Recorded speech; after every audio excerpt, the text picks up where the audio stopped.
Hello everyone, welcome on. स्वागत है आप सभी का वेदांत वेदांत क्लासेस के इस ऑनलाइन प्लेटफॉर्म पे। कैसे हैं आप सभी? सभी मस्त होंगे, स्वस्थ होंगे और अपनी अपनी तैयारी में व्यस्त होंगे। चलिए, साइंस की क्लास के अंदर जो हमारा आनुवंशिकी वाला टॉपिक चल रहा था वो लगभग हमने कल कंप्लीट कर लिया है। बस कुछ एक पॉइंट उसके अंदर बाकी रह गए हैं, जैसे हमें पढ़ना है न्यूक्लिक अम्ल के बारे में, लाइक डीएनए आरएनए के बारे में। आज की हमारा ये सेशन रहेगा। डीएनए क्या है, उसके कितने टाइप्स होते हैं, आरएनए क्या है, आरएनए के टाइप्स क्या है, वो सब के बारे में आज जो है अपन पढ़ेंगे। उससे पहले भी जो हम पढ़ रहे थे कि मेंडलवाद, और मेंडलवाद में हम जो मेंडल के 3 नियम पढ़ रहे थे, वंशागति के जो 3 नियम पढ़ रहे थे, उस वंशागति के नियम में हमने 2 नियम पढ़ लिए थे। एक तो हमने वंशागति का प्रथम नियम पढ़ा, जिसको वंशागति का प्रभाविता का नियम कहते हैं, ठीक है। और दूसरा हमने पढ़ा कि जो प्रभावी एलील मतलब प्रभाविता के नियम में हमने पढ़ा कि जो प्रभावी एलील है वो अपना प्रभाव बताता है, और जो अप्रभावी एलील है वो अपना प्रभाव प्रकट नहीं होने देता है। तो वंशागति का पहला नियम और उसके 2 अपवाद हमने पढ़े, जैसे कि एक से प्रभाविता, जब दोनों ही प्रभावी लक्षण जो है एक साथ ही अपने लक्षण प्रकट कर देते हैं तो वो से प्रभाविता है। जो प्रभाविता के नियम का क्या है, अपवाद है। और उसके बाद हमने देखा कि अपूर्ण अप्रभाविता किसे कहते हैं, मतलब अपूर्ण प्रभाविता किसे कहते हैं, कि कोई भी जो प्रभावी एलील है वो अप्रभावी एलील के लक्षण को पूर्णतः दबा भी नहीं पाता है और अपने प्रभाव को भी पूर्णतः प्रकट नहीं कर पाते हैं।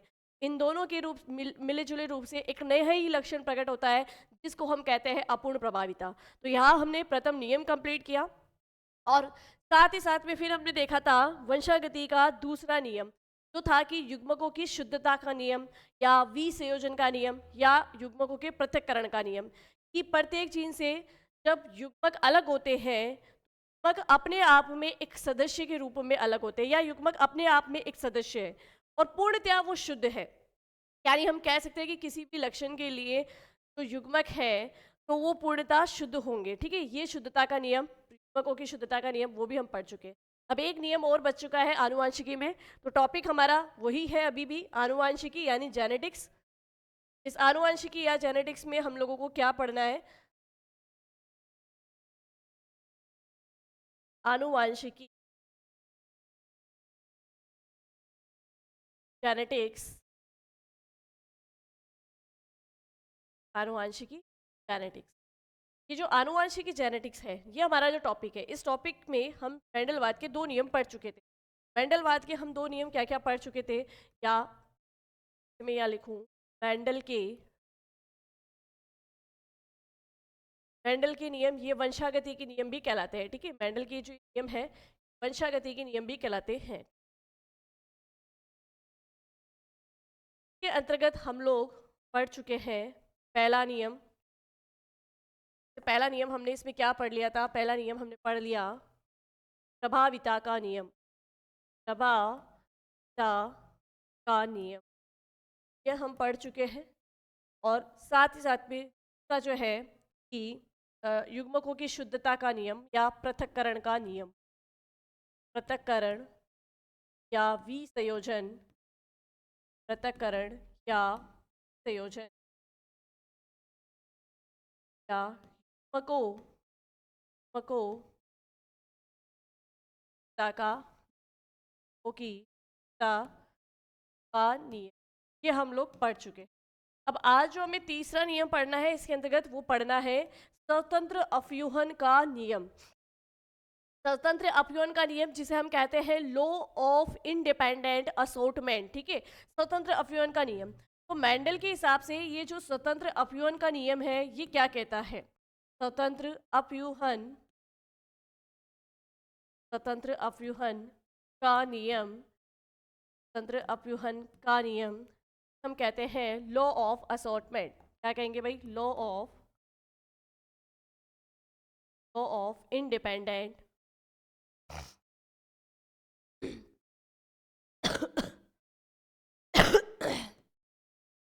Independent assortment.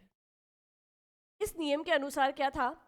इस नियम के अनुसार ये था कि जब मान लो कि 2 लक्षण एक साथ किसी में संतान में 2 लक्षण एक साथ प्रकट हो रहे हैं, या जैसे हम बात कर ले कि मेंडल ने जब द्विसंकर प्रयोग किया, तो मेंडल ने जब द्विसंकर का प्रयोग किया तो उन्होंने एक ही पौधे के दो लक्षणों को उठाया, है ना, मतलब दो लक्षणों पर उसने अध्ययन करना शुरू किया। जैसे कि मतलब जैसे मान लो कि मटर के दो पौधे लिए, तो जैसे दो पौधे लिए, जैसे हम बात करते हैं कि एक ए पौधा है और एक बी पौधा है ना।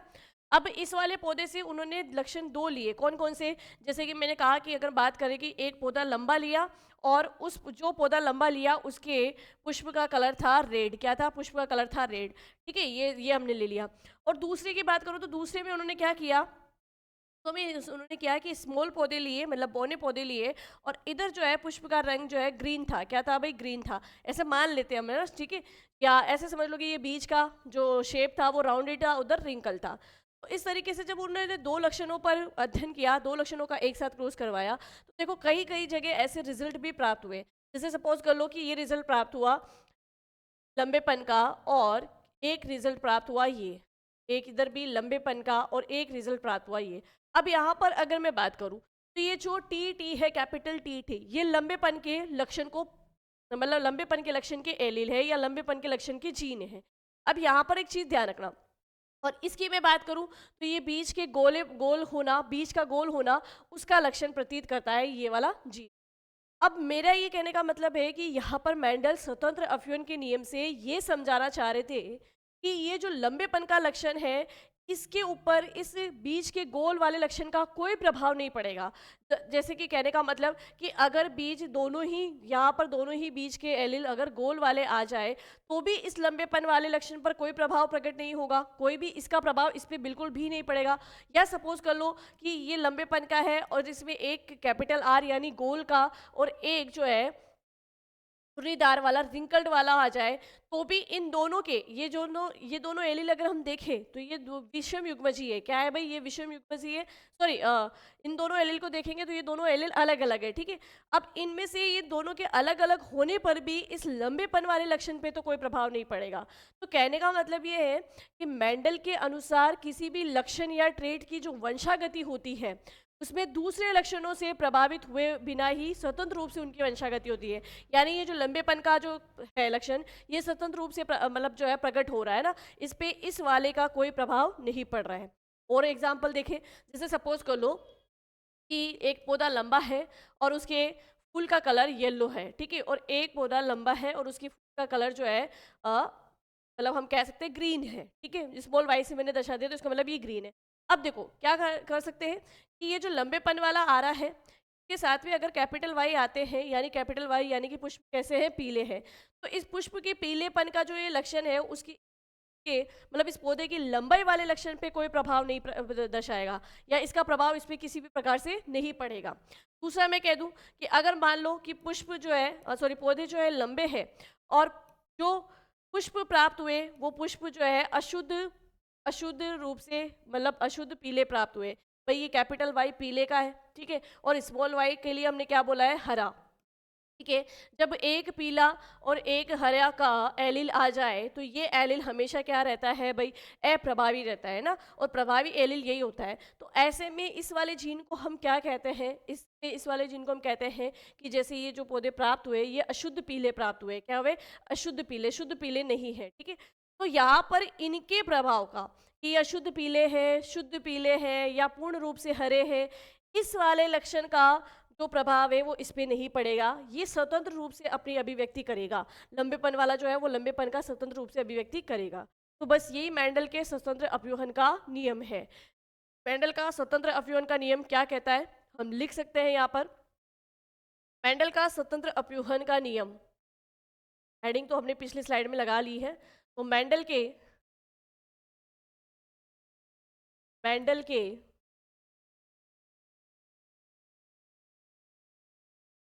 स्वतंत्र मेंडल के स्वतंत्र अपव्यूहन के नियम, मेंडल के स्वतंत्र अपव्यूहन के मेंडल के स्वतंत्र अपव्यूहन के नियम के अनुसार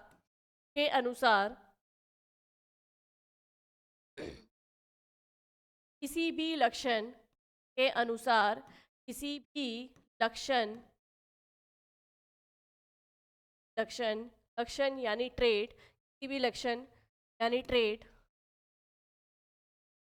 लक्षण या ट्रेट की वंशागति, की वंशागति, की लक्षण या ट्रेट की वंशागति किसी भी त्रिलक्षण या ट्रेट, त्रिलक्षण या ट्रेट से प्रभावित हुए बिना ही से प्रभावित हुए बिना ही से प्रभावित हुए बिना ही से प्रभावित हुए बिना ही स्वतंत्र रूप से प्रकट होती है, स्वतंत्र रूप से प्रकट होता है या होती है वंशागति। ठीक है, तो यही मैंडल के स्वतंत्र अभिव्यंजन का नियम है कि इसके अनुसार, मतलब मैंडल के तीसरे नियम के अनुसार, कि किसी लक्षण की जो वंशागति है दूसरे लक्षणों से प्रभावित हुए बिना ही स्वतंत्र रूप से होती है या स्वतंत्र रूप से प्रकट होती है। ठीक है, तो ये मैंडल का स्वतंत्र अभिव्यंजन का नियम है। लेकिन अब इसका भी एक अपवाद है, और अपवाद क्या है? का अपवाद है संलग्नता, जिसे कहते हैं लिंकेज। सपोज करना अगर मैं बात करूं मानव गुणसूत्र की, है ना, तो मानव गुणसूत्र की स्ट्रक्चर कुछ इस प्रकार की होती है। ये बीच में सेंट्रोमियर होता है और इससे दो भुजाएं दोनों साइड निकली होती है, दो भुजाएं दोनों साइड निकली होती है। और हमने कहा कि गुणसूत्र पर कुछ ऐसे छोटे खंड होते हैं जो लक्षण को प्रदर्शित करते हैं ना। मतलब जीन क्या है, हम जीन की परिभाषा पढ़ चुके हैं स्टार्टिंग में। जीन किसे कहते हैं भाई? डीएनए के वे खंड जो किसी लक्षण को निर्धारित करते हैं वही क्या कहलाते हैं? जीन कहलाते हैं। यानी ये जो गुणसूत्र है, सॉरी डीएनए के नहीं, गुणसूत्र है ना, ये जो गुणसूत्र है, इन गुणसूत्र पर, चलिए, ये जो गुणसूत्र है, अब इस गुणसूत्र पर जो है जीनों का क्या होगा? जीन यहाँ पर जो है प्रत्येक गुणसूत्र की भुजा पर क्या होंगे? उपस्थित जीन। ठीक है, मतलब डीएनए होंगे। ठीक है, अब ये जो है, अब अगर मैं बात करूं कि ये जीन जो है उपस्थित है, मतलब छोटे छोटे खंड के रूप में उपस्थित है। अब किसी लक्षण के लिए मैंडल के तीसरे नियम के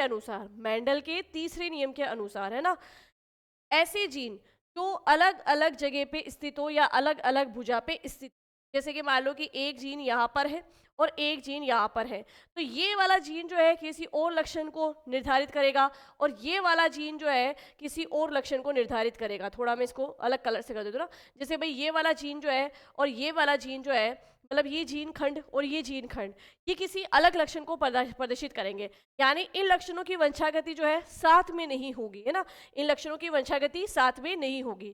तो हम लिख सकते हैं कि जब अलग अलग भुजा पर, अलग अलग भुजा या स्थान स्थान पर स्थित इन पर स्थित जीनों के द्वारा अलग अलग लक्षणों की वंशागति होती है। अलग अलग लक्षणों की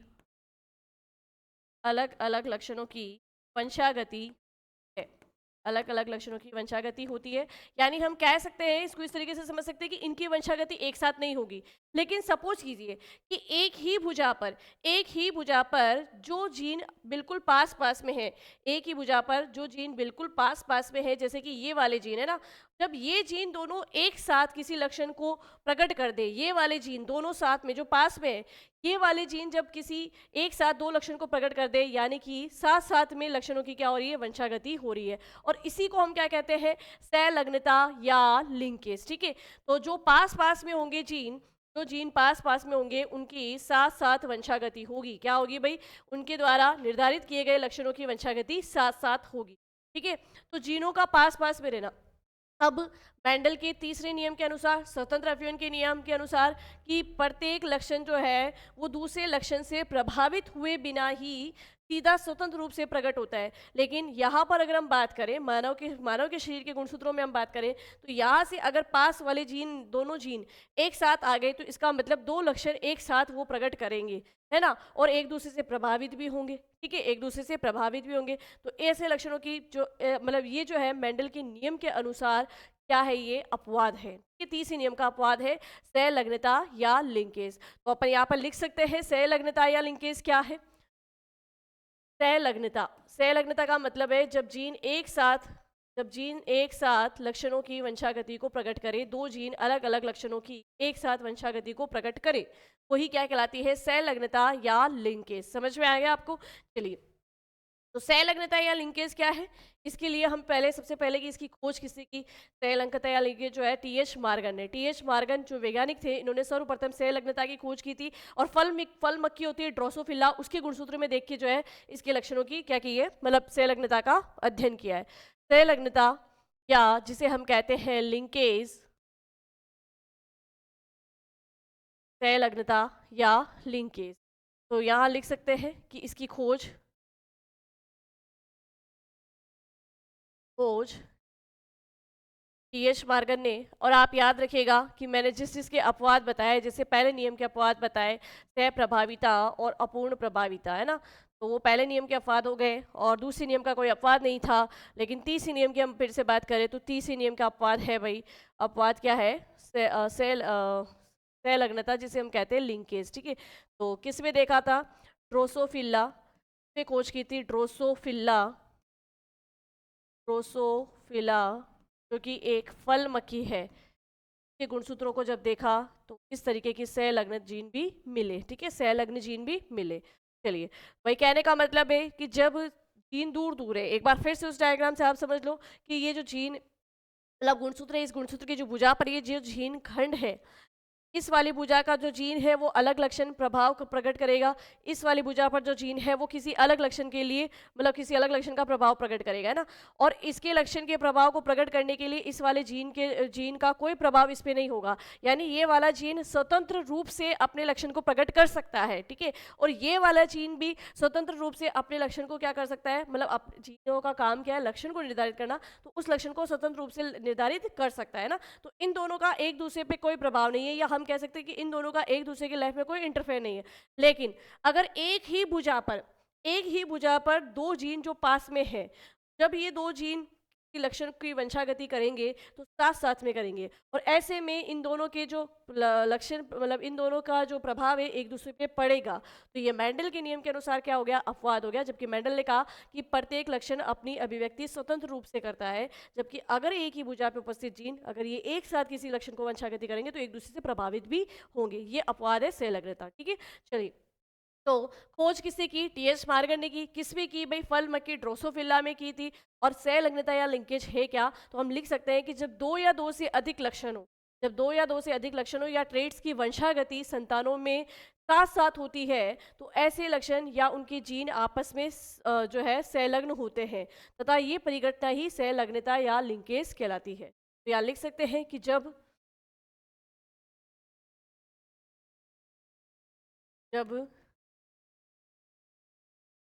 दो या दो से अधिक जब दो या दो से अधिक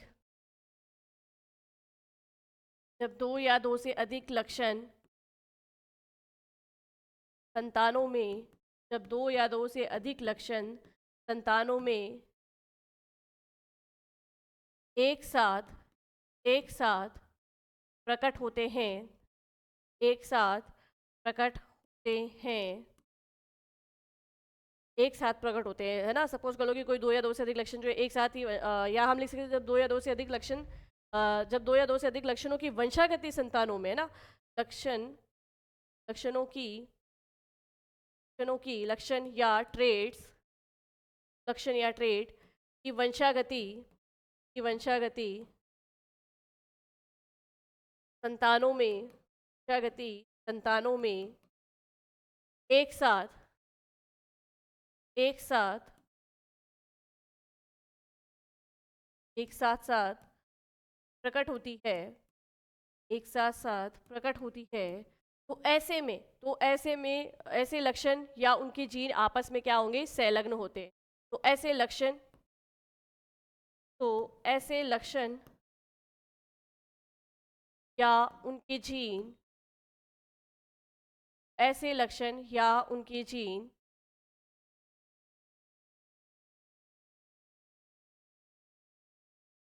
या उनके आपस में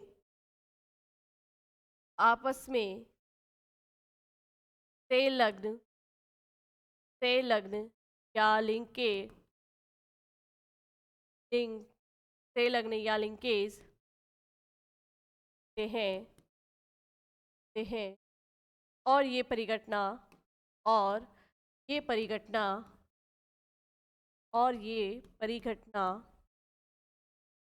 संलग्नता और ये परिघटना संलग्नता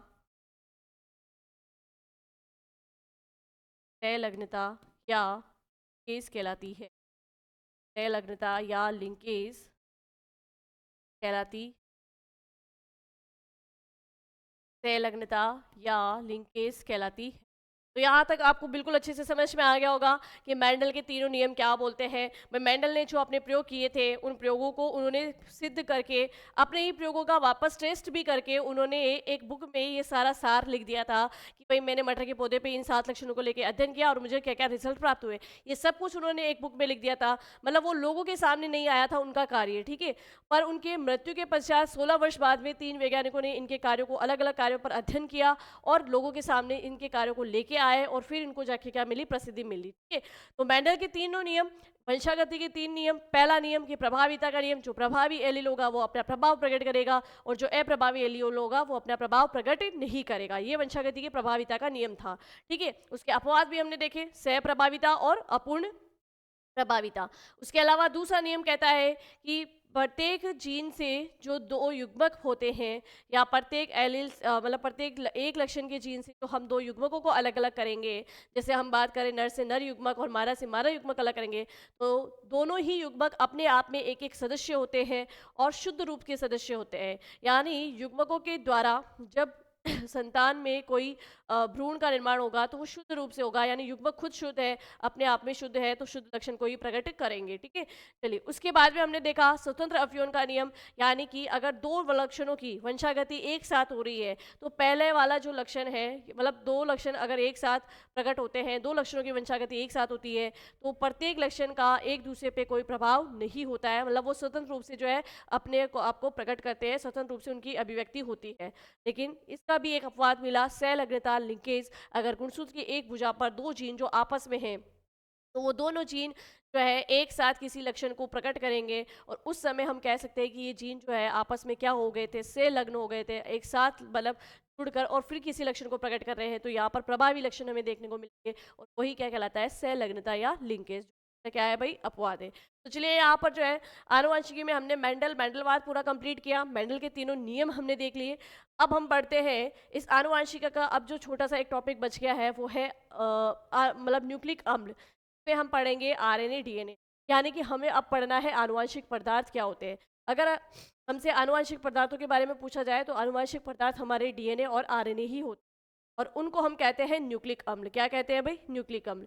चलिए एक छोटा टॉपिक जो आनुवंशिकी में और है वो हम देख लेते हैं यहाँ पे, न्यूक्लिक अम्ल।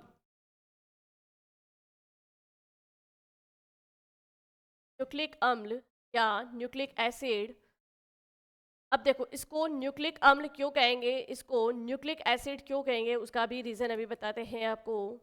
अगर मैं बात करूं भाई, जो हमारे डीएनए आरएनए हैं वो कोशिका के अंदर केंद्रक में पाए जाते हैं ना भाई, कुछ आरएनए बाहर भी पाए जाते हैं पर डीएनए मोस्टली केंद्रक में ही पाया जाता है। तो केंद्रक को हम क्या कहते हैं, न्यूक्लियस कहते हैं। केंद्रक को हम क्या कहते हैं, न्यूक्लियस, ठीक है। तो केंद्रक के अंदर जो भी पदार्थ पाया जाएगा वो क्या कहलाएगा, न्यूक्लिक, ठीक है। तो ये दोनों अम्ल जो डीएनए आरएनए है, ये दोनों अम्ल जो है ये आपके मतलब मोस्टली केंद्रक में ही पाए जाते हैं, इसलिए इनको कहते हैं न्यूक्लिक अम्ल या न्यूक्लिक एसिड, ठीक है। न्यूक्लिक अम्ल या न्यूक्लिक एसिड। अब न्यूक्लिक अम्ल या न्यूक्लिक एसिड में हम बात करें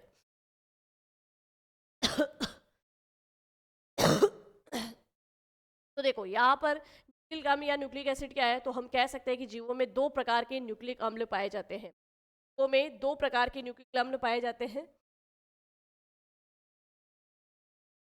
जीवों में 2 प्रकार के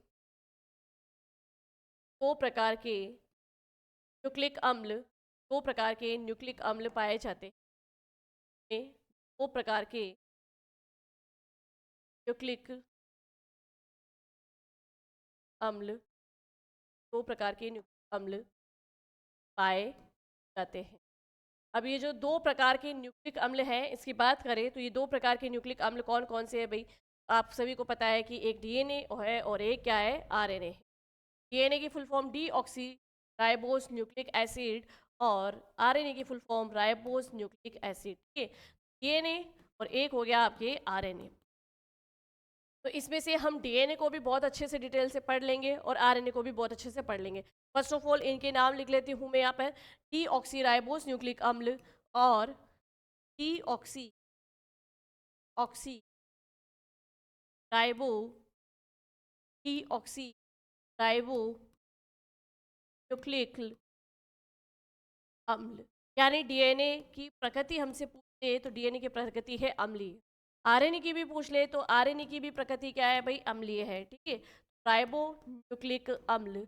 अब डीएनए को डी ऑक्सी राइबो न्यूक्लिक अम्ल क्यों कहते हैं और आरएनए को राइबो न्यूक्लिक अम्ल क्यों कहते हैं? देखो, सबसे पहले राइबो की बात करें तो ये एक राइबोस शर्करा है ना, 5 कार्बन वाली एक राइबोस शर्करा है। ठीक है, अब ये जो शर्करा है ये शर्करा तो दोनों में ही है, समझना ना। ठीक है, इसके आगे देखो यहाँ लिखा है मैंने डी ऑक्सी।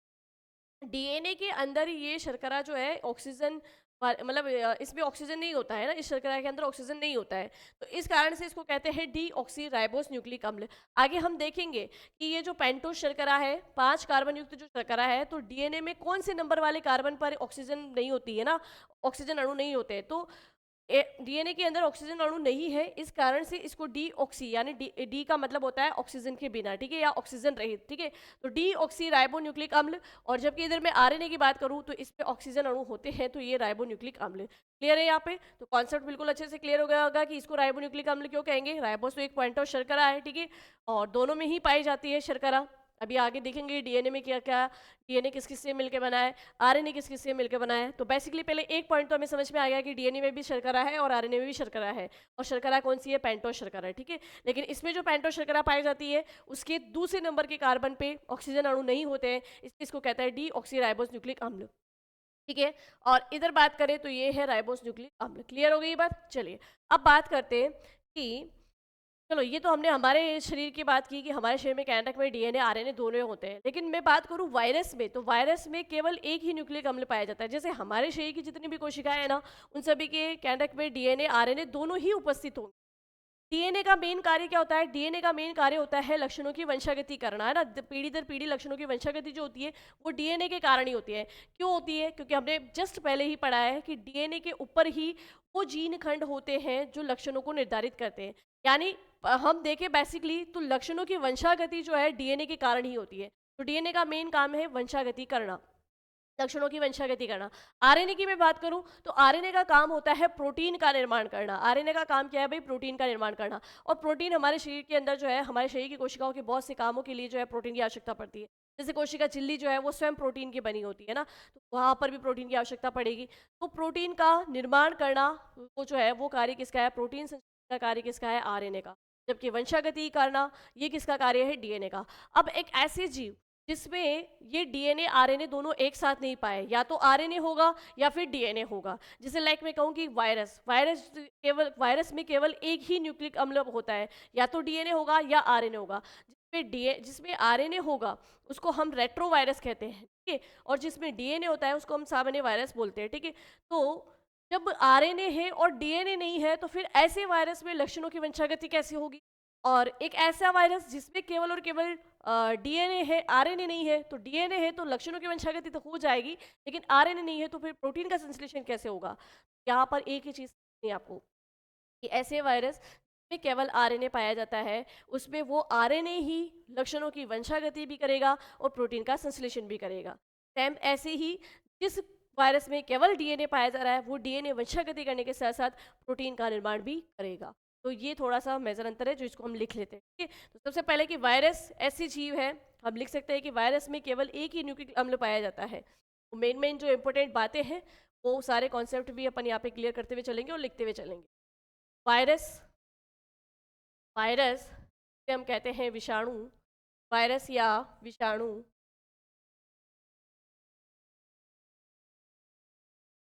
भाई हमारे शरीर की तो प्रत्येक कोशिका के अंदर जो है दोनों ही न्यूक्लिक अम्ल पाए जाते हैं। ठीक है, वायरस या विषाणु में केवल केवल एक ही प्रकार एक ही प्रकार के न्यूक्लिक अम्ल, एक ही प्रकार के न्यूक्लिक अम्ल एक ही प्रकार के न्यूक्लिक अम्ल आरएनए आरएनए या या डीएनए, आरएनए या डीएनए, या तो आरएनए पाया जाएगा या डीएनए पाया जाएगा, आरएनए या डीएनए पाए जाते हैं। ऐसे वायरस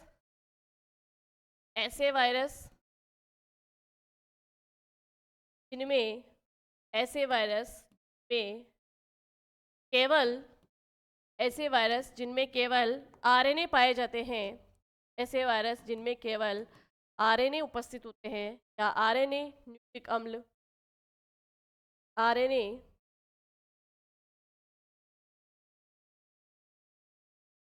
आरएनए न्यूक्लिक अम्ल, आरएनए न्यूक्लिक अम्ल पाया जाता है रेट्रोवायरस कहलाते हैं। क्या कहलाते हैं भाई? रेट्रोवायरस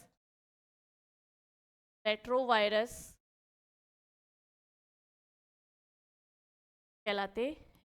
समझ में आ गई ये बात? चलिए, ऐसे वायरस जिसके अंदर केवल आरएनए पाया जाता है तो वो रेट्रोवायरस कहलाते हैं। चलिए, अब बात करते हैं कि न्यूक्लिक अम्ल की खोज किसने की थी। तो यहाँ पर देखो बहुत सी भ्रांतियां हैं, है ना। एक्चुअल में न्यूक्लिक अम्ल की खोज जो है फ्रेडरिक मिस्चर्स ने ही की थी और मवाद की कोशिकाओं में ही की थी, ठीक है। और कई कहीं पे ऐसा भी आता है कि कुछ बुक्स में नेगली भी लिखा हुआ है, जबकि नेगली ने इसकी खोज नहीं की है, फ्रेडरिक मिशर ने ही इसकी खोज की है।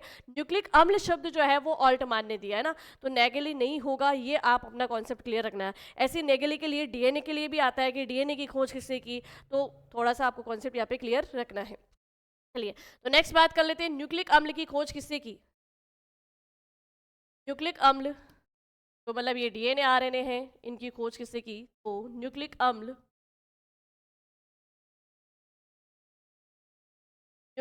की खोज न्यूक्लिक अम्ल की खोज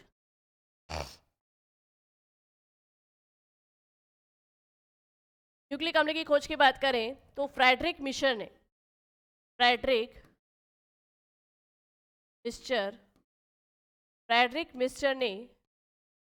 मवाद कोशिकाओं में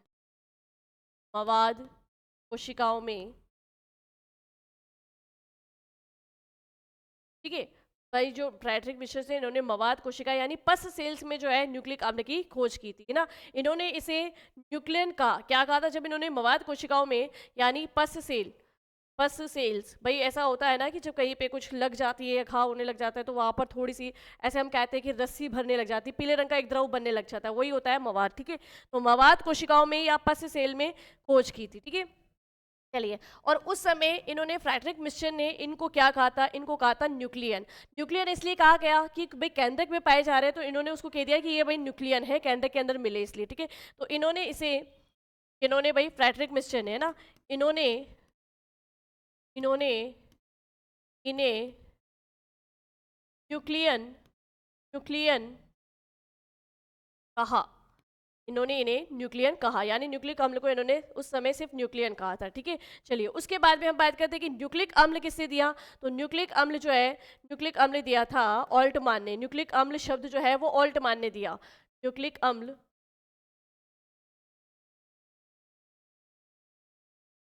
शब्द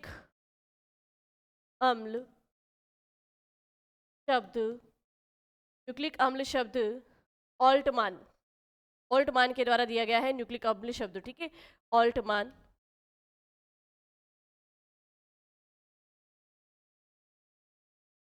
के द्वारा न्यूक्लिक अम्ल शब्द दिया गया।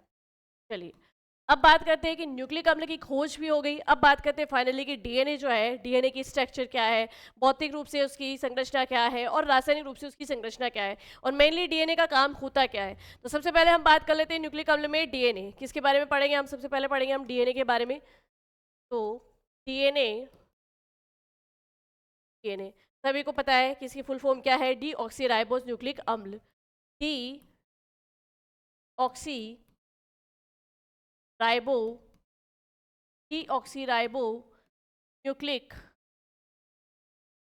अम्ल, डीऑक्सीराइबो न्यूक्लिक अम्ल, ये इसकी पूरा नाम है। अब बात करें डीएनए के बारे में, तो सबसे पहले कि इसका कार्य क्या है। तो डीएनए की कार्य की बात की जाए तो अभी अभी हमने देखा कि लक्षणों की वंशागति जो है वो डीएनए के द्वारा ही की जाती है। क्यों की जाती है? क्योंकि डीएनए पर ही वो छोटे छोटे खंड होते हैं और वो खंड ही क्या कहलाते हैं? जीन या कारक, जो लक्षणों का क्या करते हैं? निर्धारण। यानी बेसिकली हम समझे तो जीन डीएनए पे उपस्थित है, इसी कारण डीएनए का मुख्य कार्य क्या हो जाता है? वंशागति में सहायता। ठीक है, तो डीएनए का मुख्य कार्य मतलब लक्षणों का पेरेंट से चाइल्ड में जो इनहेरिटेंट होता है, वंशागत होता है, वो कार्य है मुख्य कार्य किसका भाई? डीएनए का। ठीक है, तो लक्षणों की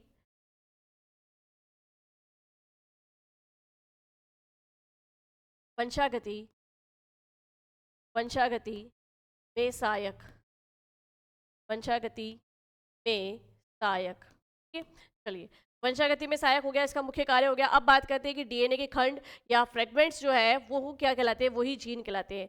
यहाँ लिख सकते हैं कि डीएनए डीएनए के खंड या फ्रेगमेंट, डीएनए के खंड या फ्रेगमेंट जीन कहलाते हैं। जीन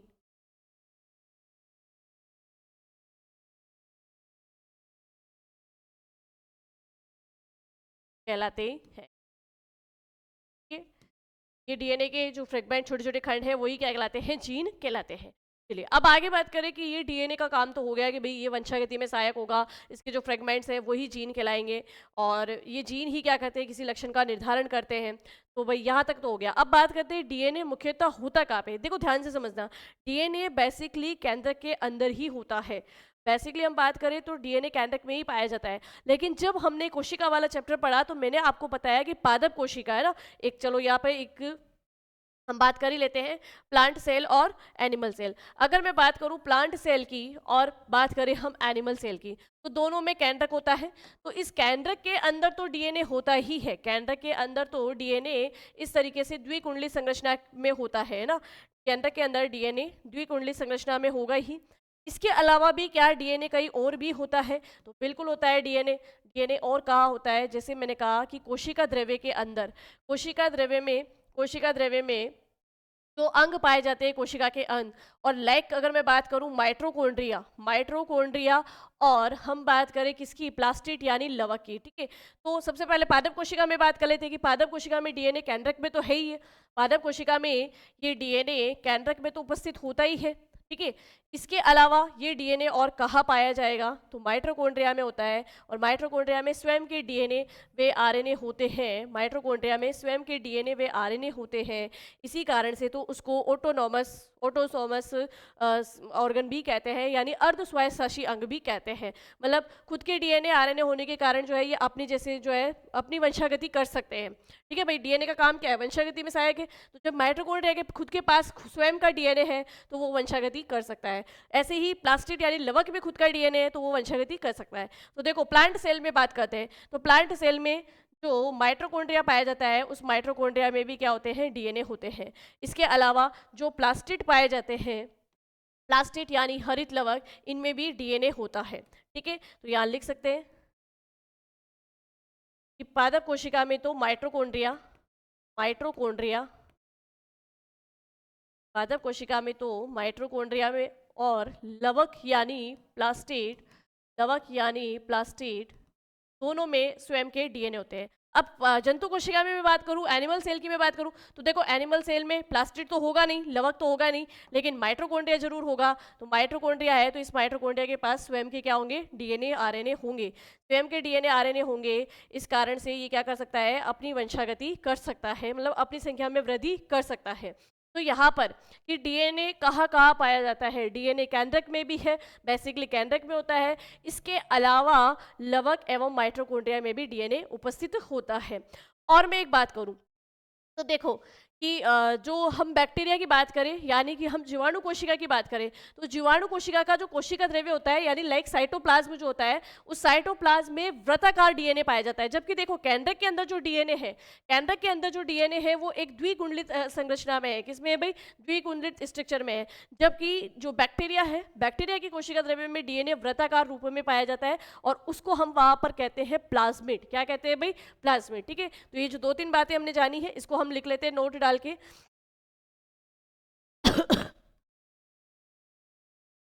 तो लिख सकते हैं कि सभी सभी जीवों सभी जीवों की कोशिका में सभी जीवों की कोशिका में डीएनए सभी जीवों की कोशिका में डीएनए सभी जीवों की कोशिका में डीएनए केंद्रक में पाया जाता है। केंद्रक में पाया जाता है। केंद्रक में द्विकुंडलित केंद्रक में द्विकुंडलित द्विकुंडलित रूप में द्विकुंडलित रूप में पाया जाता है। द्विकुंडलित रूप में पाया जाता है। यानी आपको क्या याद रखना है कि डीएनए मेनली बेसिकली तो कहाँ पे होता है भाई? केंद्रक में होता है। कहाँ पे होता है? केंद्रक में। चलो इसके अलावा हम लिखते हैं कि केंद्रक के अलावा केंद्रक के अलावा केंद्रक के अलावा केंद्रक के अलावा माइटोकॉन्ड्रिया माइटोकॉन्ड्रिया जिसको हिंदी में बोलते हैं सूत्रकणिका। क्या बोलते हैं भाई? सूत्रकणिका। माइटोकॉन्ड्रिया यानी सूत्रकणिका वे वे लवक लवक यानी प्लास्टिड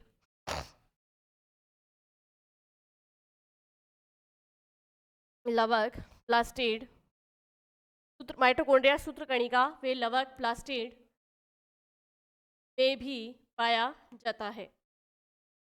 में पाया जाता है भाई। इस माइटोकॉन्ड्रिया और लवक के पास में स्वयं के डीएनए आरएनए होने के कारण ये खुद की वृद्धि कर सकते हैं, खुद की वंशागति कर सकते हैं। तो इनको अर्ध स्वायत्त शासी अंग भी कहते हैं। ठीक है, चलिए तो अब आगे बात करते हैं कि भाई इनके मतलब डीएनए केंद्रक माइटोकॉन्ड्रिया और लवक में पाया जाता है। फिर लिखते हैं कि बैक्टीरिया में जो कोशिका द्रव्य होता है, बैक्टीरिया में बैक्टीरिया या जीवाणु बैक्टीरिया या जीवाणु में कोशिका द्रव्य में भाई केंद्रक में तो डीएनए द्विकुंडलित रूप में होता है ना, दो चेन में ऐसे गुथित अवस्था में होता है, द्विकुंडलित संरचना में होता है। ठीक है, लेकिन हम बात कर रहे हैं जीवाणु कोशिका, और जीवाणु कोशिका का जो कोशिका द्रव्य होता है साइटोप्लाज्म जो होता है, साइटोप्लाज्म में वृत्ताकार डीएनए, कौन सा डीएनए? वृत्ताकार डीएनए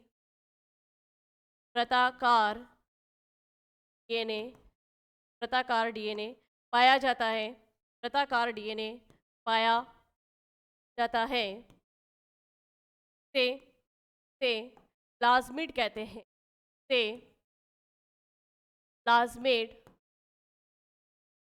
प्लाज्मिड कहते हैं।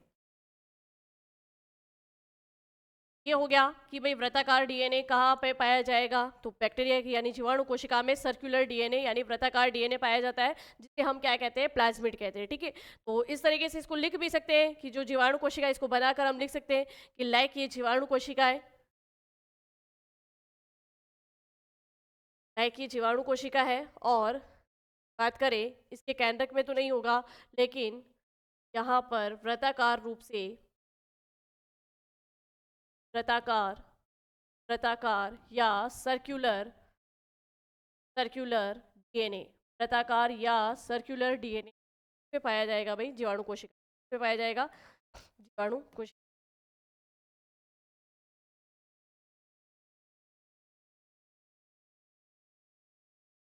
चलिए अब यहाँ तक कि भाई ये डीएनए का ये तो बात हो गई। अब बात करते हैं कि डीएनए की संरचना कितने प्रकार की होती है। तो देखो डीएनए की रासायनिक संरचना भी होगी और डीएनए की भौतिक संरचना भी होगी। भौतिक संरचना में हम बात करें तो डीएनए जो है मतलब दो चेन से जुड़ा हुआ आपस में द्विगुणित रूप में होता है ना। और रासायनिक संरचना की मैं बात करूँ तो कि भाई डीएनए में कौन कौन से पदार्थ पाए जाते हैं। तो नेक्स्ट हम बात करने वाले हैं डीएनए की संरचना के बारे में। डीएनए का स्ट्रक्चर कैसा होता है। तो डीएनए की संरचना, स्ट्रक्चर ऑफ डीएनए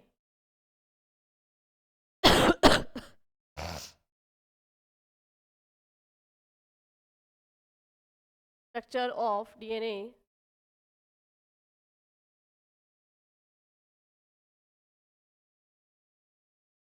अब स्ट्रक्चर ऑफ डीएनए की हम बात करें तो दो प्रकार के डीएनए, मतलब दो प्रकार की इसकी स्ट्रक्चर होती है। एक केमिकल स्ट्रक्चर और एक फिजिकल स्ट्रक्चर। ठीक है, कि बाहर से जब आप इसको देख रहे हो तो भौतिक रूप से ये किस तरीके का दिखाई देता है, और रासायनिक रूप से हम बात करें तो अंदर इसके अंदर क्या क्या पदार्थ पाए जाते हैं, वही इसकी क्या कहलाएगी, रासायनिक संरचना। ठीक है, तो सबसे पहले की रासायनिक संरचना।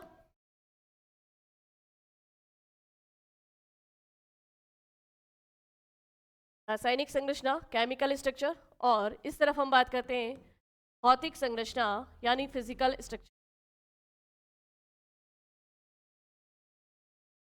और उसमें भी हम सबसे पहले देखेंगे केमिकल स्ट्रक्चर, तो देखेंगे भाई केमिकल स्ट्रक्चर, और बाद में हम देखेंगे कि फिजिकल स्ट्रक्चर। क्योंकि केमिकल स्ट्रक्चर से काफ़ी क्वेश्चंस बनते हैं ना कि भाई कौन कौन से इसमें क्षार पाए जाते हैं, कौन कौन से इसमें शर्करा पाई जाती है। तो इन सब के बारे में जो है अपन बात करते हैं। चलिए, तो सबसे पहले बात करते हैं कि डीएनए की रासायनिक संरचना। डीएनए की रासायनिक संरचना की मैं बात करूं तो मेनली इसमें तीन प्रकार के पदार्थ पाए जाते हैं, यानी हम कह सकते हैं कि तीन पदार्थों से ये डीएनए की रासायनिक संरचना बनती है। अब वो तीन पदार्थ है कौन कौन से। तीन पदार्थों में बात करें तो सबसे पहले कि इसमें शर्करा पाई जाएगी। ठीक है, शर्करा यानी शुगर पाई जाएगी। और शर्करा या शुगर की बात करें तो शर्करा भी कौन सी भाई, शर्करा की बात करें तो राइबोस शर्करा, यानी 5 कार्बन युक्त जो है राइबोस शर्करा यहाँ पर पाई जाती है। ठीक है, तो सबसे पहले तो इसमें जो पदार्थ पाया जाएगा वो क्या है भाई, शर्करा है। क्या है, शर्करा है। ठीक है, चलिए, शर्करा या जिसे हम कहते हैं शुगर। ठीक है, दूसरा हम बात करें कि और क्या पाया जाएगा इसमें, तो नाइट्रोजनी क्षार पदार्थ। क्या पाए जाएंगे भाई, नाइट्रोजनी क्षारक पदार्थ इसमें पाए जाएंगे। नाइट्रोजनी क्षार की अगर मैं बात करूं तो नाइट्रोजनी नाइट्रोजनी क्षार, नाइट्रोजनी क्षार या बेस, नाइट्रोजनी क्षार या बेस। अब नाइट्रोजनी क्षार या बेस की हम बात करें तो नाइट्रोजनी क्षार भी इसमें दो प्रकार के पाए जाएंगे ना। दो प्रकार के नाइट्रोजनी क्षार कौन कौन से होंगे, लाइक जैसे प्यूरिन और पिरामिडिन हो जाएंगे। ठीक है, प्यूरिन और पिरामिडिन बाद में बात करेंगे कि प्यूरिन और पिरामिडिन में क्या क्या है। जैसे नाइट्रोजनी क्षार भी इसमें दो प्रकार के होते हैं, एक होता है प्यूरिन और एक होता है पिरीमिडीन। क्या होता है, प्यूरिन और एक होता है पिरीमिडीन। चलिए, इस प्यूरिन की मैं बात करूं तो प्यूरिन के अंदर दो प्रकार के, प्यूरिन भी दो प्रकार की होती है। दो प्रकार की कौन सी, इसमें एक तो होता है एडिनिन, एडिनिन, और एक होता है इसमें ग्वानिन, एडिनिन और ग्वानिन। इसी तरीके से इसमें जो पिरीमिडीन है वो भी दो प्रकार की पाई जाती है। पिरीमिडीन दो प्रकार की, वो कौन कौन सी है, एक तो है थाइमीन, थाइमीन, और एक है साइटोसिन, थाइमीन, और एक होती है साइटोसिन। यानी क्वेश्चंस किस टाइप का पुटअप होता है, क्वेश्चंस पुटअप होते हैं कि डीएनए की द्विकुंडली संरचना में जो नाइट्रोजनी क्षारक पदार्थ होते हैं टोटल कितने होते हैं। तो नाइट्रोजनी क्षारक पदार्थ यहाँ पे टोटल होते हैं 4, एडेनिन, ग्वानिन, थाइमिन और साइटोसिन। ठीक है, और अगर आपसे पूछे कि ये जो नाइट्रोजनी क्षारक पदार्थ है मुख्य रूप से कितने प्रकार के होते हैं, तो मुख्य रूप से दो प्रकार के होते हैं। मुख्य रूप से दो प्रकार कौन कौन से भाई, प्यूरिन और पिरीमिडीन, प्यूरिन और पिरीमिडीन। ठीक है, चलिए अब बात करते हैं कि और क्या पाया जाता है इसके अंदर। तो और इसके अंदर होता है फास्फेट समूह। क्या होता है भाई, फास्फेट समूह होता है। यानी बेसिकली हम बात करें तो जो डीएनए है इसके तीन मुख्य पदार्थ है। डीएनए की श्रृंखला इन तीनों से ही मिलकर बनी है। डीएनए की जो संरचना है, डीएनए की जो स्ट्रक्चर है, इसमें शर्करा पाई जाएगी, नाइट्रोजनी क्षार पाए जाएंगे और फास्फेट समूह पाए जाएंगे। ठीक है, नाइट्रोजनी क्षार में हमने यहाँ लिख लिया कि प्यूरिन और पिरीमिडीन होती है। चलो अब एक एक करके पढ़ते हैं। सबसे पहले पढ़ते हैं कि शर्करा, शर्करा जो पाई जाती है वो किस प्रकार की शर्करा पाई जाती है। तो सबसे पहले कि इसकी रासायनिक संरचना में कि जो शर्करा पाई जाती है, शुगर पाई जाती है, ये 5 कार्बन युक्त राइबोस शर्करा होती है। क्या होती है भाई, 5 कार्बन युक्त राइबोस शर्करा होती है। लेकिन मैंने कहा कि इसकी जो मतलब इसके अंदर ऑक्सीजन अणु नहीं होंगे, लेकिन जो दूसरे नंबर का कार्बन है उस पर ऑक्सीजन की कमी होती है, तो इसको डीऑक्सीराइबोस शर्करा कहते हैं। यहाँ लिख सकते हैं कि डीएनए के अंदर 5, डीएनए में 5 कार्बन 5 कार्बन युक्त राइबोज शर्करा 5 कार्बन युक्त डीऑक्सी राइबोज शर्करा है ना, ऑक्सीजन नहीं होगा तो ऑक्सीजन की कमी के कारण डीऑक्सी राइबोज शर्करा 5 कार्बन युक्त डीऑक्सी राइबो राइबोज शर्करा पाई जाती है। ठीक है, राइबोज शर्करा ये शर्करा पाई जाती है।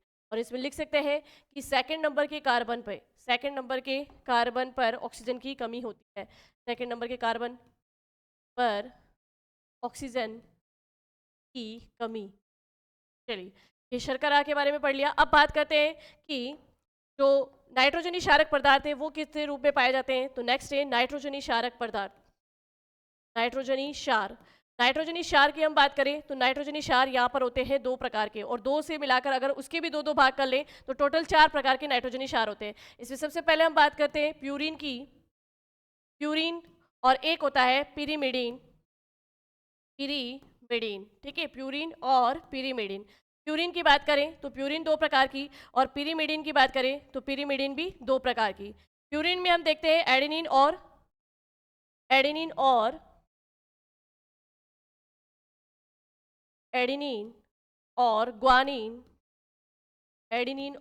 ग्वानिन।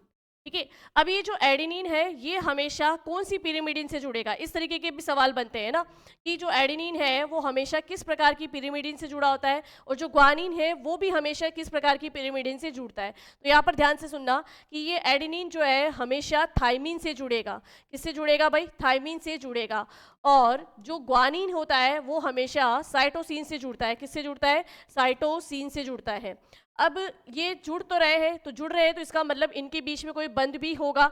देखो, मैं यहाँ पर आपको डीएनए का स्ट्रक्चर बताती हूँ। डीएनए क्या होता है भाई? द्विकुंडलित संरचना है, यानी 2 पतली पतली जो रेखीय शाखा होती है वो आपस में ऐसी गुथी हुई अवस्था में होती है, इसलिए इसको कहते हैं द्विकुंडलित संरचना, या हम इसको कहते हैं double helix. DNA double helix structure होता है। अब डबल हेलिक्स स्ट्रक्चर इसका दिखता कैसे? तो देखो यहाँ पर कि ये जो डीएनए है उसमें एक पतली रेखीय शाखा जो है वो इस तरीके से कुंडलित हो जाती है, और इसी के पास में दूसरी वाली श्रृंखला भी इसी तरीके से कुंडलित हो जाती है। तो इन दोनों श्रृंखलाओं से हमारे क्या बनता है? डीएनए बनता है। ठीक है, इसी को हम क्या कहते हैं? डीएनए की डबल हेलिक्स स्ट्रक्चर या डीएनए का द्विकुंडलित संरचना। डीएनए द्विकुंडलित, भाई 2 रेखित जो है शाखाएं वो आपस में कुंडलित हुई, इसलिए द्विकुंडलित संरचना। और इस तरफ हम लिख सकते हैं DNA double helix structure. DNA double helix structure. चलिए, अब ये दोनों शाखाएं जब आपस में जुड़ गई तो इन्हीं की सतह पे क्या होते हैं? ये प्यूरिन और पिरीमिडीन होते हैं। अब एक चीज़ ध्यान रखना कि ये जो शाखित रेखाएं मैं बता रही हूँ आपको, ये जो चेन है, ये चेन किसकी बनी है? तो एक्चुअल में ये चेन जो है ये शर्करा की बनी है। किसकी बनी है? शर्करा की। और इन दोनों चेन के बीच में आपके क्या पाए जाएंगे? नाइट्रोजनी क्षारक पदार्थ पाए जाएंगे।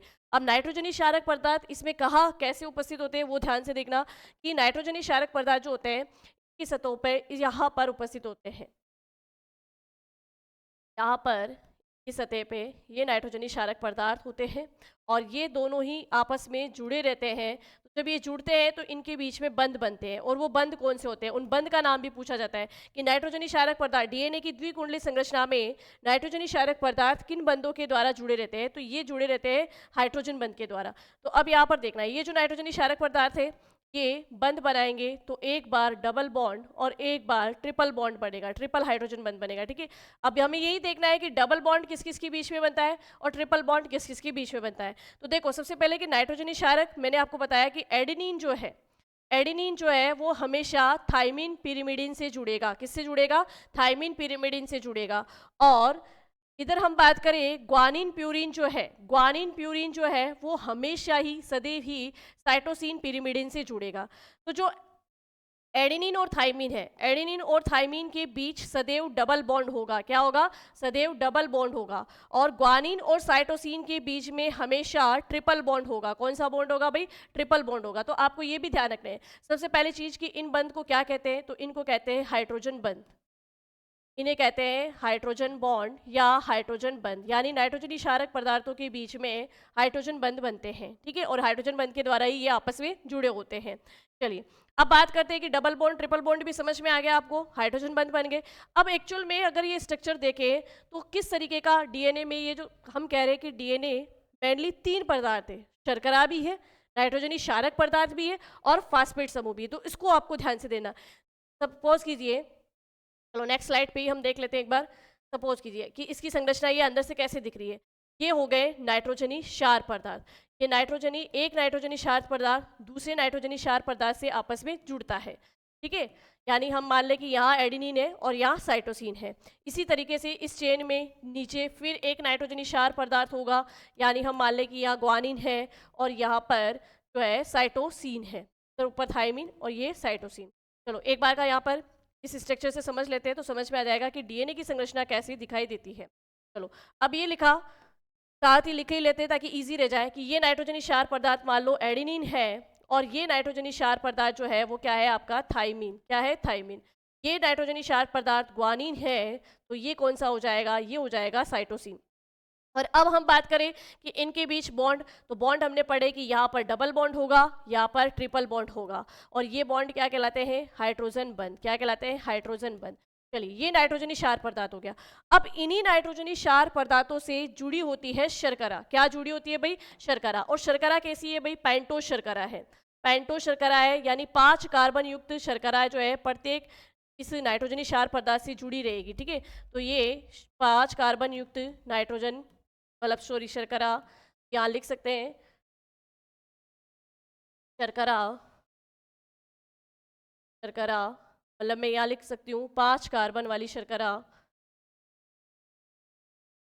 शर्करा 5 कार्बन वाली, ठीक है। चलो अब इस शर्करा के चेन के प्रत्येक समूह पे फास्फेट समूह जुड़े होते हैं। क्या जुड़े होते हैं, फास्फेट समूह जुड़े होते हैं, ठीक है। तो इस तरीके से ये आपकी डीएनए की जो है अंदर की जो स्ट्रक्चर हमने देखी थी वो इस तरीके से आगे चलती रहती है, यानी ये चेन जो है लंबी चलती रहती है। नाइट्रोजनी क्षार पदार्थ हो गए, दोनों हाइड्रोजन बंध से जुड़ गए, एडेनिन हमेशा थाइमिन से, ग्वानिन हमेशा साइटोसिन से, ठीक है। आरएनए में चेंज हो जाएगा, आरएनए में क्या चेंज होगा वो अपन आरएनए की संरचना में देखेंगे।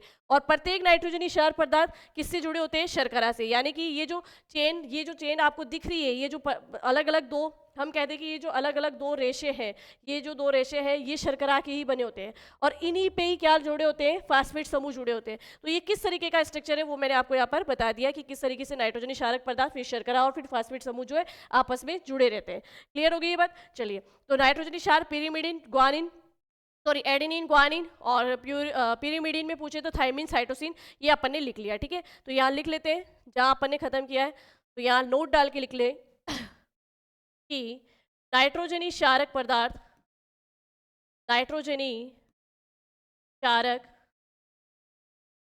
में, नाइट्रोजनी क्षारक में, नाइट्रोजनी क्षारक में प्यूरीन, नाइट्रोजनी क्षारक में प्यूरीन, प्यूरीन में भी कौन सी, नाइट्रोजनी क्षारक में प्यूरीन, पिरीमिडीन से, प्यूरीन, प्यूरीन पिरीमिडीन से, पिरीमिडीन, पिरीमिडीन से हाइड्रोजन बंध द्वारा, हाइड्रोजन, हाइड्रोजन बंध द्वारा, हाइड्रोजन बंध द्वारा जुड़े होते हैं। प्यूरीन पिरीमिडीन से हाइड्रोजन बंध द्वारा जुड़े होते हैं। अब हाइड्रोजन बंध द्वारा जुड़े होते हैं तो कौन किससे जुड़ता है वो भी लिख लेते हैं। इनमें एडिनिन, इनमें एडिनिन, एडिनिन सदैव किससे जुड़ेगा, एडिनिन सदैव जुड़ेगा इनमें एडेनिन सदैव कौन सी प्यूरिन से जुड़ेगा, ये जुड़ेगा थाइमिन से।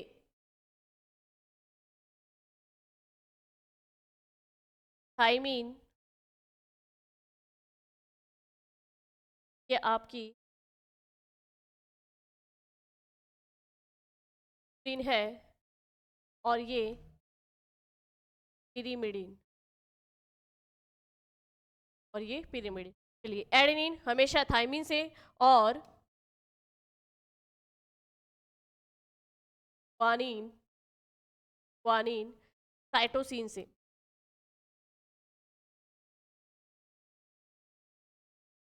साथ ही साथ में बॉन्ड है वो लिख लेते हैं, हाँ डबल बॉन्ड और ये ट्रिपल बॉन्ड।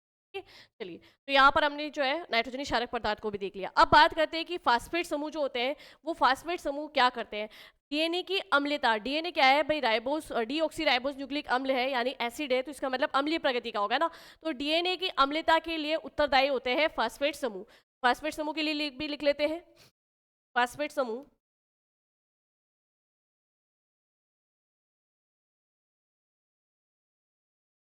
फास्फेट समूह डीएनए की डीएनए की अम्लीयता डीएनए की अम्लीयता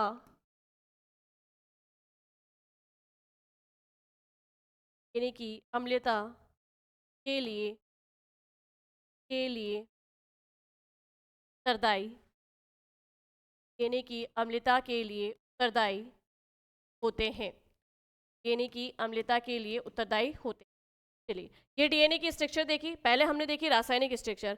अब एक चीज और ध्यान रखना कि यहाँ पर चारगाफ अनुपात भी पूछा जाता है। डीएनए की ये जो द्विकुंडलीय संरचना है इसमें जो प्यूरिन पिरिमिडिन से जुड़ती है, तो यहाँ पर चारगाफ अनुपात यानी चारगाफ रेशियो भी पूछा जाता है। चारगाफ रेशियो का मतलब क्या है कि हमेशा एक क्रम चलेगा, है ना। जितने एडेनिन होंगे उतने ही थायरिन होंगे, है ना। यानी कहने का मतलब कि जितने प्यूरिन होंगे उतने ही पिरिमिडिन होंगे। तो प्यूरिन और पिरिमिडिन की संख्या डीएनए में सदैव समान रहती है और उसी को हम कहते हैं चारगाफ रेशियो। कैसे, सपोज करना यहाँ पर हम बात कर रहे हैं चारगाफ रेशियो यानी चारगाफ अनुपात।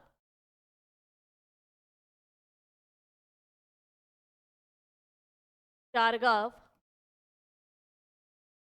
अनुपात चारगाफ अनुपात यानी चारगाफ रेशियो, चारगाफ नामक वैज्ञानिक ने बताया था, इसलिए चारगाफ रेशियो कहा जाता है इसे, चारगाफ रेशियो।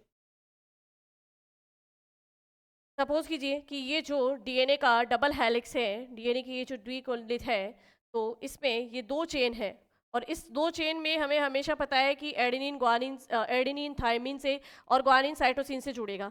तो हमेशा एक क्रम चलेगा। कैसे क्रम चलेगा कि जैसे सपोज करो कि ये जो एडेनिन है ये थायमिन से जुड़ रहा है, इसके बाद में हो सकता है कि ग्वानिन जो है साइटोसिन से जुड़े, फिर अगली चेन में वापस ग्वानिन साइटोसिन से जुड़ सकता है, फिर हो सकता है कि आगे एडेनिन फिर थायमिन से, या अपोजिट भी हो सकता है थायमिन एडेनिन से और इसी तरीके से साइटोसिन ग्वानिन से। तो ये क्रम लगातार क्या रहेगा, चलता रहेगा। इसी से डीएनए की क्या है अपनी डबल स्ट्रक्चर बनी है, ठीक है, डबल हेलिक्स स्ट्रक्चर बनी है। तो ये जो क्रम चल रहा है, अब इसमें एक चीज नोट कीजिए आप कि जितना एडेनिन है, हमेशा जहां एडेनिन होगा वहां थायमिन जरूर होगा। तो जब एडेनिन है तो थायमिन है, ग्वानिन है तो साइटोसिन है। तो यानी एक प्यूरिन एक पिरिमिडिन, तो प्यूरिन और पिरिमिडिन की संख्या जो है बराबर रहती है और वही रेशो क्या कहलाता है, चारगाफ रेशो, ठीक है। तो डीएनए में जितने प्यूरिन होंगे उतने ही पिरिमिडिन्स भी होंगे। तो यहाँ लिख सकते हैं कि डीएनए में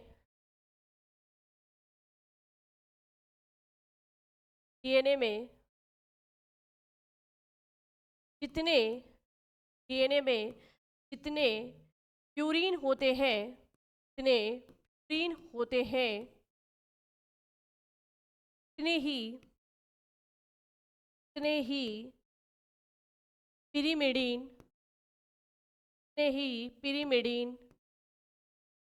ही होते हैं।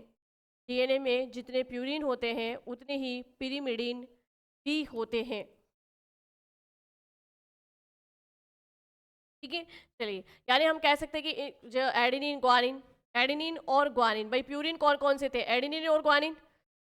तो जितने एडेनिन और ग्वानिन होंगे, जितने एडेनिन और ग्वानिन की संख्या होगी उतने ही क्या होगी, प्यूरिन की संख्या होगी, यानी उतने ही साइटोसिन और थायमिन होंगे, उतने ही क्या होंगे, साइटोसिन और thiamine.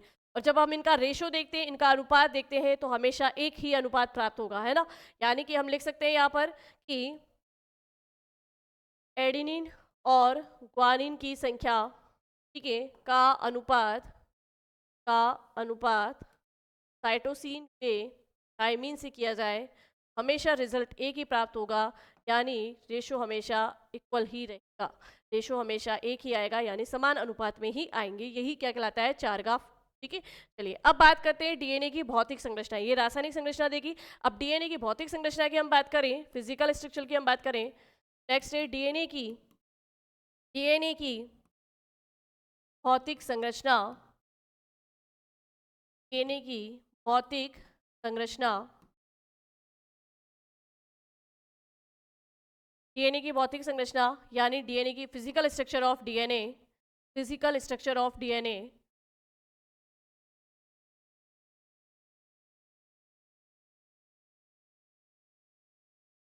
Physical structure of DNA.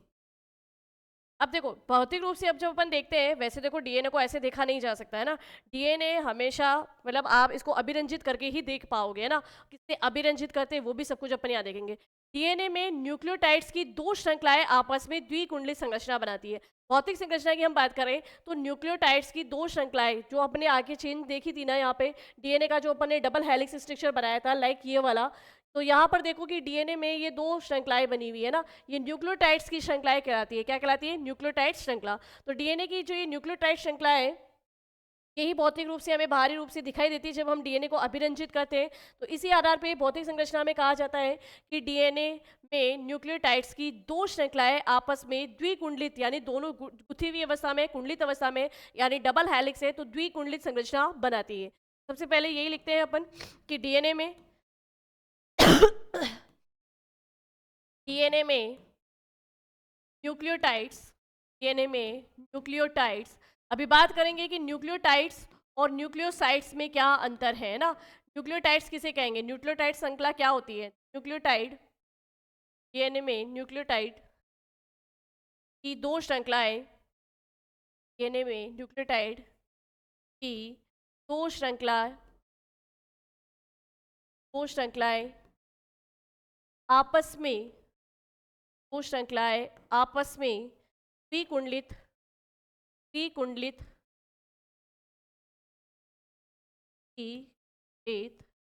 It means कि डबल हेलिक्स, द्विकुंडलित डबल हेलिक्स संरचना बनाती है। संरचना बनाती है। अब यहाँ पर ध्यान देना कि न्यूक्लियोटाइड्स किसे कहते हैं और न्यूक्लियोसाइड किसे कहते हैं ना।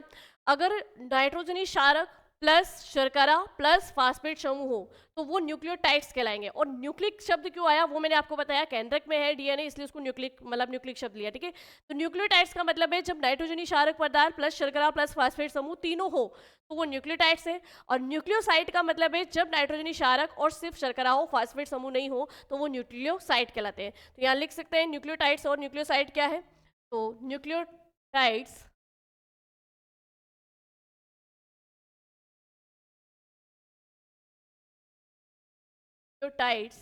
और एक हम बात करेंगे न्यूक्लियोसाइड्स।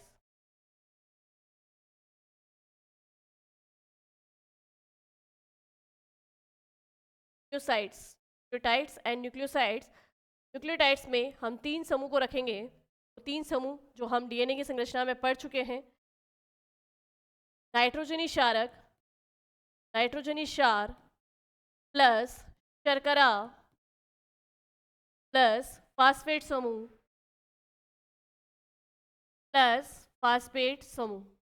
ठीक है। ये तो हो गया आपका न्यूक्लियोटाइड्स कहलाएंगे, ठीक है। और केवल नाइट्रोजनी क्षार प्लस शर्करा हो तो ये न्यूक्लियोसाइड कहलाते हैं। केवल नाइट्रोजनी क्षार प्लस शर्करा हो तो न्यूक्लियोसाइड कहलाते हैं। तो यहाँ डीएनए की जो द्विकुंडली संरचना है वो किससे बनी है भाई? न्यूक्लियोटाइड से। तो ये हमें ध्यान रखना है। अब बात करते हैं कि डीएनए का जो ये डबल हेलिक्स स्ट्रक्चर था ये मॉडल किसने प्रस्तुत किया? ये मॉडल प्रस्तुत किया था वॉटसन एवं क्रिक ने। और कब किया था? 1953 में। तो ये लिख लेते हैं कि डीएनए की द्विकुंडली संरचना, डीएनए भाई ये सीधे पॉइंट टू पॉइंट क्वेश्चन है जो एग्जाम में बनते हैं ना। तो डीएनए की द्विकुंडलित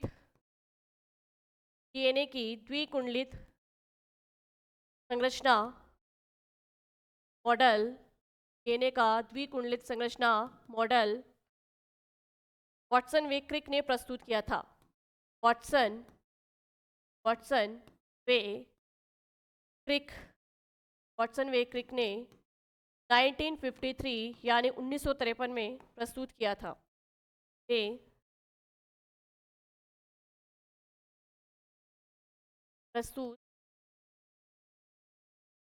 ठीक है, चलिए अब आगे बात करते हैं कि डीएनए की संरचना, मतलब डीएनए का ये मॉडल किससे प्रस्तुत किया वो हमने देख लिया। इसके अलावा हम बात करते हैं कि फ्रैंकलिन्स एम विल्किंस ने डीएनए की संरचना का एक्सरे के विकिरणों के विवर्तन, यानी जो डिफ्रैक्शन होता है ना, एक्सरे विकिरणों का विवर्तन की सहायता से भी अध्ययन किया था। ये क्वेश्चन जो है एलडीसी 2018 के पेपर में भी आया, उसके बाद भी काफ़ी एग्जामों में आया कि डीएनए की एक्सरे विवर्तन की सहायता से अध्ययन करने किन किन वैज्ञानिकों ने किया था, तो फ्रैंकलिन एंड विल्किंसन। अब आगे बात करूं कि डीएनए की जो ये संरचना समझाई गई थी उसमें वॉटसन, क्रिक और जो विल्किंस थे इनको तो नोबेल पुरस्कार मिला 1962 में, लेकिन जो फ्रैंकलिन को नहीं मिला, क्योंकि फ्रैंकलिन एक्चुअल में तब तक फ्रैंकलिन की क्या हो चुकी थी, डेथ हो चुकी थी, है ना। और फ्रैंकलिन एक महिला वैज्ञानिक थी। तो यहाँ लिख सकते हैं कि डीएनए की एक्सरे विवर्तन वाला जो है डीएनए का जो ये द्विकुंडली संरचना थी वो एक्सरे किरणों के द्वारा, यानी एक्सरे किरणों के विवर्तन या डिफ्रैक्शन के द्वारा किससे अध्ययन किया। तो मोस्ट इंपोर्टेंट बन जाता है यहाँ पर, ये क्वेश्चन भी हमारे लिए। तो यहाँ लिख सकते हैं इंपॉर्टेंट डाल के कि फ्रैंकलिन फ्रैंकलिन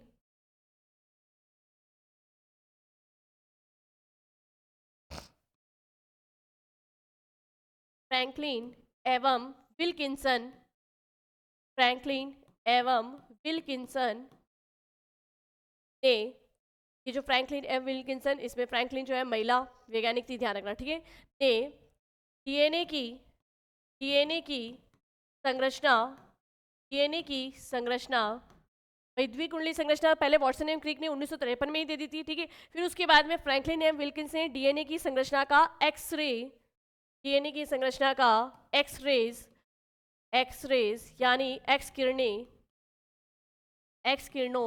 एक्सरेज के विवर्तन यानी कि डिफ्रैक्शन विवर्तन यानी होता है डिफ्रैक्शन, विवर्तन की सहायता से अध्ययन किया, की सहायता से अध्ययन किया।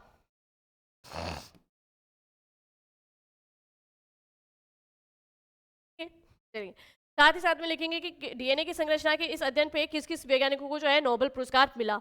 तो यहाँ पर लिख सकते हैं कि वॉटसन व क्रिक डीएनए की संरचना का अध्ययन करने के लिए, डीएनए की कौन सी भाई द्विकुंडलित जो संरचना थी उसके लिए ना, डीएनए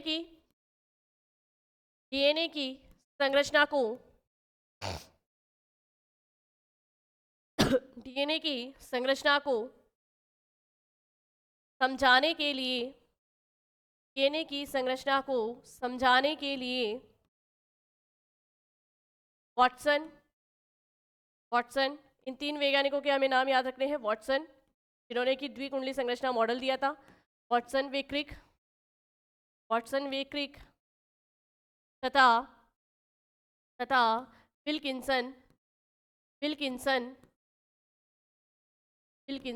को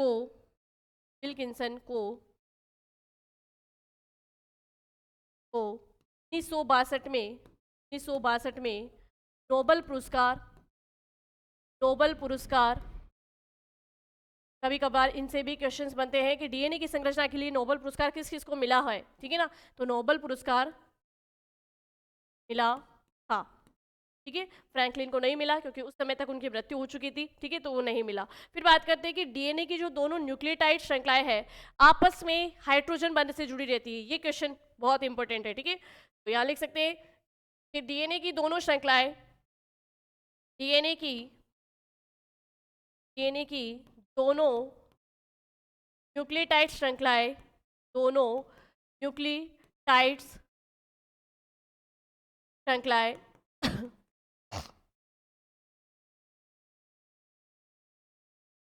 न्यूक्लियोटाइड श्रृंखलाएं आपस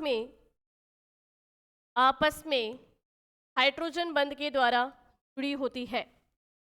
हाइड्रोजन बंध द्वारा